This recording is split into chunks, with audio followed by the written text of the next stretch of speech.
আর পিসির মানে পিসির এই বড় তাই ও জোর লাইনে হয়েছে, ওকে তো ইয়েটা করে দিল না, কাউন্সিলরটা জীবন কৃষ্ণ করে দিয়েছে। হ্যাঁ, পিসি ভাইপোর যোগসাজশে দুর্নীতির রমরমা। ছেলে জীবন কৃষ্ণ সাহা ও বোন মায়া সাহার বিরুদ্ধে গর্জে উঠলেন জীবন কৃষ্ণের বাবা বিশ্বনাথ সাহা। 25শে অগস্ট শিক্ষক নিয়োগ দুর্নীতি মামলায় ইডির হাতে আটক হন মুর্শিদাবাদের বনোয়ার বিধায়ক জীবন কৃষ্ণ সাহা। সোমবার সকালে তার বাড়িতে হানা দেয় ইডি। অভিযোগ, সেই সময় তিনি তার মোবাইল ফোন ঝোপে ফেলে পালানোর চেষ্টা করেছিলেন। যদিও তাকে পাকড়াও করে ইডি এবং তার ফোনও উদ্ধার করা হয়। মুর্শিদাবাদের আন্দি থেকে গ্রেপ্তার করা হয় তাকে। একই দিনে ইডি হানা দেয় মায়া সাহার বাড়িতেও। ছেলের গ্রেপ্তারিতে মোটেও বিচলিত নন বাবা, বরং আরো তদন্ত দাবি করছেন তিনি। ছেলে ও বোনের বিরুদ্ধে ভুরি ভুরি দুর্নীতির অভিযোগ করছেন বিশ্বনাথ সাহা।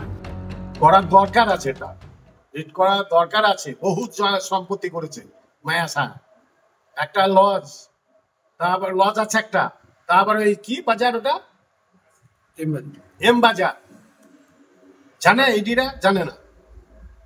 তারপরে আমার জায়গাটাকে বেনামি কিনে রেখেছে, আমার জায়গা, আমার বিষটা ওই যেখানে মায়া সাহা বাড়ির পেছনেই বাড়ি বেনামি কিনে আর সালা সম্বন্ধের নামে বাড়ি কিনে রেখে দিয়েছে। আচ্ছা, যে অভিযোগটার জন্যই এত ইডির যে প্রাথমিক অভিযোগ আরো হতে পারে, আরেকজন মারারি আছে, তার সাথে যোগাযোগ, তার জায়গাপত্র কিনেছে, কবির কুমার ছাজে জায়গা কিনেছে। সেটা কোথায়? ওইখানেই মারারি বাড়ি, মারারি পট্টিতে। আচ্ছা, যে অভিযোগে ইডির আজকে তদন্ত, সেটা হচ্ছে প্রাথমিক নিয়োগ দুর্নীতি, প্রাথমিক শিক্ষক নিয়োগ। সেটাতে কি মানে আপনার বোনও জড়িত বলে মনে হয়? হ্যাঁ, সুযোগটা আছে। মানে এরকম খবর কি আগেও শুনেছেন, মানে ইডি আসার আগে? কাউন্সিলর হওয়ার আগে বোনের মানে মোটামুটি সম্পত্তির পরিমাণ কেমন ছিল? সম্পত্তি কি ছিল? একটা মিষ্টির দোকান করতে, আবার কি সম্পত্তি ছিল? একটা হোটেল ছিল বলে শোনা যায়। মিষ্টির দোকান আর কি ছিল? কি এখন তো মেলাই ঘুরেছে এত উত্থান কোথা থেকে, কি মনে হচ্ছে আপনার?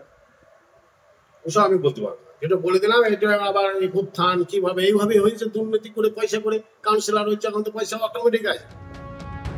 বাবার দাবি, জীবন কৃষ্ণের সাহায্যে কাউন্সিলর হওয়ার পরই বারবারন্ত হয়েছে মায়া সাহার।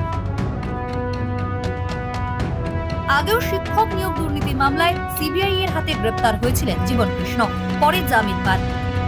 সাংবাদিকদের মুখোমুখি হয়ে বিশ্বনাথ জানান, জামিন পাওয়ার পর তাকে বাড়িতেও ঢুকতে দিতেন না জীবন কৃষ্ণ সাহা। আমি 1.5 বছর ধরে ঢুকতে পারছি না, সব জায়গায় জানি। ও যেদিন থেকে এসেছে, যেদিন থেকে ও জামিন নিয়ে এসেছে, সেদিন থেকে আমি বাড়ি ঢুকতে পারি না। আমার অনেক হিসাবপত্র আছে, কিচ্ছু করতে পারি না, যেতেও পারি না, বাড়িতে ঢুকতেও পারি না। আমি এত দরখাস্ত দিলাম, পিটিশন দিলাম, একবার মুখ্যমন্ত্রী থেকে জেলার সভাধিপতি, জেলার মানে জেলার বলে প্রেসিডেন্ট না কি বলে, ওকে দিলাম। আমাদের যে কান্দি থানার এমএলএ বর্তমান, ওকে দিলাম দরখাস্ত, বলে এলাম। তারপরে থানাকে জানালাম, থানাও কোনো অ্যাকশন করলো না, এমএলএ হয়েই কথা বলছে।